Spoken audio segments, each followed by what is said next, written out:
Hi friends, welcome to రేమచ్చ YouTube channel. IPL 2025లో వచ్చేసరికి ముంబై ఇండియన్స్ పైన చెన్నై సూపర్ కింగ్ అద్భుతమైన విజయం అయితే సాధించడం జరిగింది. ముఖ్యంగా చెన్నై సూపర్ కింగ్ ఈ విజయం సాధించిందంటే బౌలింగ్లో వచ్చేసరికి నూర్ అహ్మద్, బ్యాటింగ్లో వచ్చేసరికి రుతురాజ్ గైక్వాడ్, రచిన్ రవీంద్రలు అద్భుతంగా రాణించడం జరిగింది. ఓవరాల్గా మ్యాచ్ గురించి పూర్తి డీటెయిల్ తెలుసుకునే ముందు మా ఛానల్ అయితే సబ్స్క్రైబ్ చేసుకోండి, పక్కన ఉన్న బెల్ ఐకాన్ మాత్రం అయితే క్లిక్ చేసి పెట్టుకోండి. ఫర్దర్గా మీ వీడియోని అప్లోడ్ చేస్తే మీకు నోటిఫికేషన్ వస్తుంది. చాలా అంటే చాలా ఇంట్రెస్టింగ్ కరమైన ఫైట్ అయితే చూసాను చెప్పుకోవచ్చు.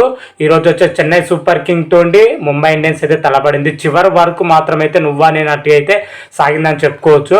అయితే చివరికి రచిన్ రవీంద్ర అద్భుతమైన బ్యాటింగ్తోనైతే చెన్నై సూపర్ కింగ్ ఈజీగా విజయం సాధించింది అయితే చెప్పుకోవచ్చు.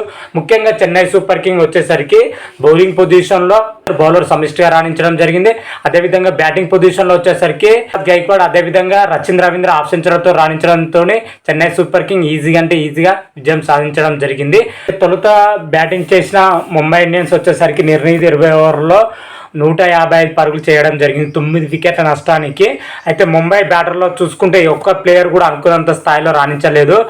మెయిన్గా చెప్పాలంటే తిలక్ వర్మ, అదేవిధంగా సూర్యకుమార్ యాదవ్, చివరిలో వచ్చేసరికి దీపక్ చార్ మాత్రమే రాణించడం జరిగింది. ముగ్గురు ప్లేయర్ తప్ప మిగతా ప్లేయర్ దారుణంగా అయితే విఫలం అవడం జరిగింది.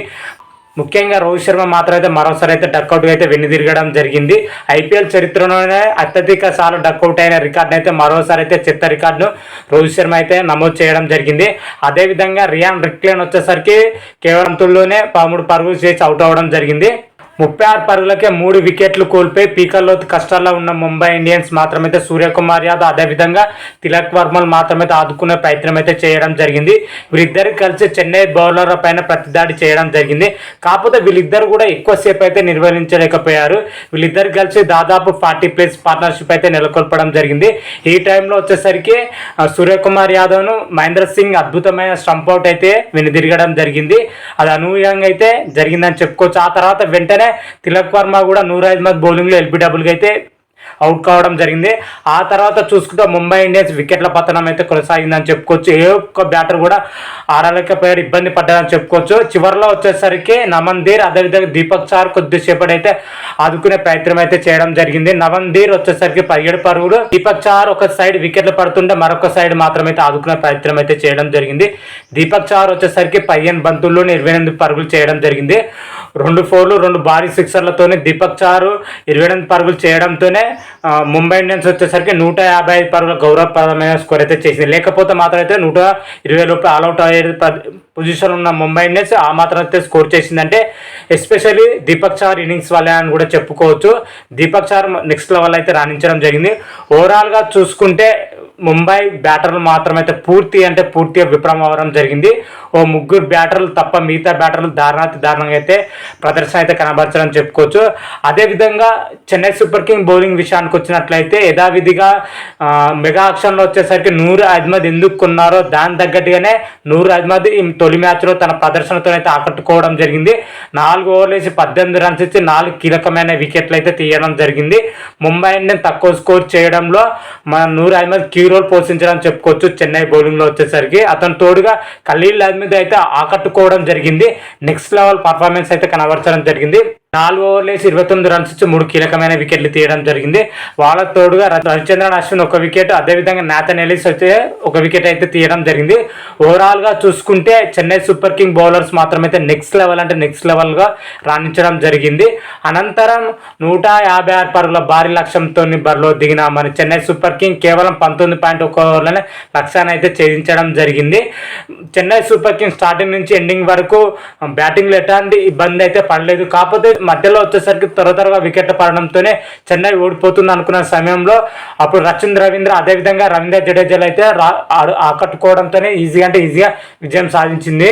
అయితే చెన్నై బ్యాటింగ్ విషయంలోకి వచ్చినట్టయితే బ్యాటింగ్లో చూసుకుంటే చెన్నై టాప్ ఆర్డర్ బ్యాట్స్మెన్ అయితే నెక్స్ట్ లెవెల్లో రాణించడం జరిగింది.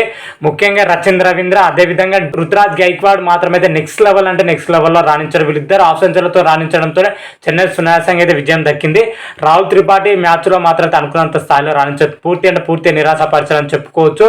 అదేవిధంగా శివం దుబే 9 పరుగులు, అదేవిధంగా దీపక్ కూడా 3 పరుగులు, శ్యామ్ కరణ్ 4 పరుగులు చేసి అయితే తీవ్ర నిరాశపరిచారని చెప్పుకోవచ్చు. వీళ్ళు నిరాశపరిచినా కానీ రుతురాజ్ గైక్వాడ్, రచింద్ర రవీంద్ర రాణించడం జరిగింది.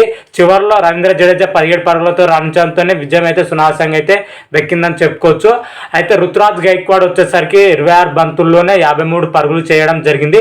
203 స్ట్రైక్ రేట్తోనే అద్భుతమైన ఇన్నింగ్స్ అయితే ఆడడం జరిగింది. అతి తక్కువ బంతుల్లోనే హాఫ్ సెంచరీ పూర్తి చేసిన రికార్డ్ అయితే నెలకొల్పడం జరిగిందని చెప్పుకోవచ్చు. అదేవిధంగా రచింద్ర రవీంద్ర విషయానికి వచ్చినట్లయితే రచింద్ర రవీంద్ర 48 బంతుల్లోనే 65 పరుగులు చేసి చివరి వరకు నాట్అవుట్గా ఉండి మ్యాచ్ని అయితే ఫినిషింగ్ చేయడం జరిగింది. ఓవరాల్గా చెన్నై బ్యాటింగ్లో కూడా విఫలాలు ఉన్నాయి. కాకపోతే ఇద్దరు ప్లేయర్ రాణించడంతో విజయం దక్కింది. ముఖ్యంగా మిడిల్ ఆర్డర్ పొజిషన్లో చెన్నై అయితే చాలా మెరుగుపరగాలి, లేకపోతే రాబోయే మ్యాచ్లో ఓడిపోయే అవకాశం అయితే కనిపిస్తుంది. అయితే ఈ మ్యాచ్లో వచ్చేసరికి నూర్ అహ్మద్ వచ్చే అద్భుతమైన బౌలింగ్ అటాక్తో చేయడంతో మ్యాన్ ఆఫ్ ది మ్యాచ్ అయితే గెలుచుకోవడం జరిగింది. 4 వికెట్లు తీసి 18 పరుగులు ఇవ్వడం జరిగింది 4 ఓవర్లు వేసి. అందుకే మ్యాన్ ఆఫ్ ది మ్యాచ్ అయితే దక్కించుకోవడం జరిగింది. ముంబై బౌలింగ్లో చూసుకుంటే విఘ్నేష్ పుతార్ ఒకడే అద్భుతమైన బౌలింగ్ వేయడం జరిగింది. 3 వికెట్లతో రాణించడం జరిగింది. ఆటలు మాత్రం అయితే పూర్తిగా నిరాశపరిచారని కూడా చెప్పుకోవచ్చు. ముంబై ఈ మ్యాచ్లో వచ్చేసరికి అది బ్యాటింగ్లో కానీ బౌలింగ్లో కానీ అన్ని విభాగాలు పూర్తిగా విఫలం అవడంతోనైతే ఈ మ్యాచ్లో అయితే ఓటమికి అయితే ప్రధాన కారణమైందని కూడా చెప్పుకోవచ్చు. మరియు తర్వాత మ్యాచ్లో వచ్చేసరికి రిజల్ట్ ఎలా రాణిస్తాయి, ఏ విధంగా రాణిస్తాయి అని అయితే నెక్స్ట్ వీడియోలో మనం క్లియర్ కట్గా అయితే తెలుసుకుందాం. అంతవరకు మీకు ఈ వీడియో కానీ నచ్చినట్టయితే లైక్ చేయండి, షేర్ చేయండి. మరిన్ని వీడియోల కోసం అయితే మా ఛానల్ అయితే సబ్స్క్రైబ్ చేసుకోండి. పక్కన ఉన్న బెల్ ఐకాన్ మాత్రం అయితే క్లిక్ చేసి పెట్టుకోండి. ఫర్దర్గా మేము వీడియోలు అప్లోడ్ చేసాం, మీకు నోటిఫికేషన్ వస్తుంది. హర హర మహాదేవ్, శంభో శంకర. Thank you.